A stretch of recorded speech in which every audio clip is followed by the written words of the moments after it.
मथुरा के राजदूत से जाकर कहो कि महाराज इस समय किसी आवश्यक राजकार्य में व्यस्त हैं।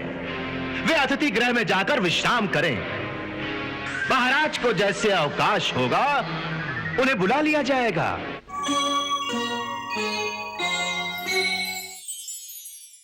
आपकी इस राज्यसभा में गुरु द्रोणाचार्य, महात्मा विदुर और गुरु कृपाचार्य जैसे सभासद बैठे हैं। इनकी बुद्धि, नीति और बल पर आपको विश्वास होना चाहिए।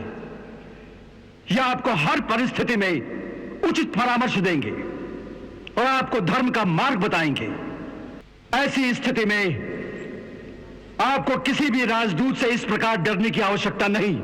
इसलिए मेरी यही प्रार्थना है कि अक्रूर जी को राज्यसभा में आने का अवसर दिया जाए, परंतु यदि आवश्यक होगा और बात बहुत गंभीर होगी तो उससे यह कहा जा सकता है कि विचार विमर्श के पश्चात हम उसे दूसरी भेंट करेंगे, परंतु पहले उसे अपनी बात कहने का अवसर तो दिया जाए। इस समय इंद्रप्रस्थ राज्य की परिस्थिति साधारण नहीं है। पूरे राजकुल में एक उथल पुथल हो रही है। महाराज पांडु की मृत्यु के बाद उनके बड़े भाई महाराज धृतराष्ट्र अब उनके सिंहासन पर बैठ चुके हैं। हो सकता है कि यह बात मथुरा वालों को अच्छी ना लगी हो। यादवों का असली रिश्ता तो महाराज पांडु के साथ था, महाराज पांडु के। इसलिए स्वाभाविक है कि उनकी सहानुभूति महाराज धृतराष्ट्र के साथ नहीं हो सकती।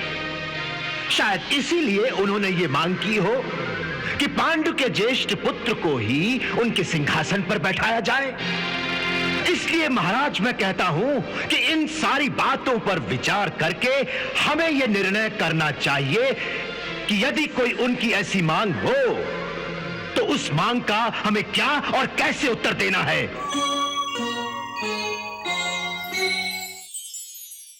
मथुरा के राजदूत से जाकर कहो कि महाराज इस समय किसी आवश्यक राजकार्य में व्यस्त हैं। वे अतिथि गृह में जाकर विश्राम करें।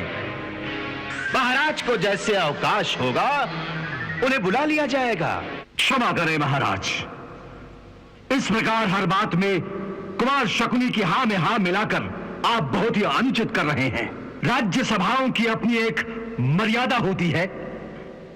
वहां राजदूतों को इस प्रकार तिरस्कृत नहीं किया जाता, भले ही वो शत्रु के ही भेजे हुए क्यों ना हो।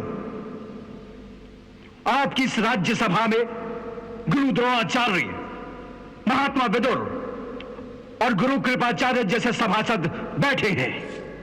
इनकी बुद्धि, नीति और बल पर आपको विश्वास होना चाहिए।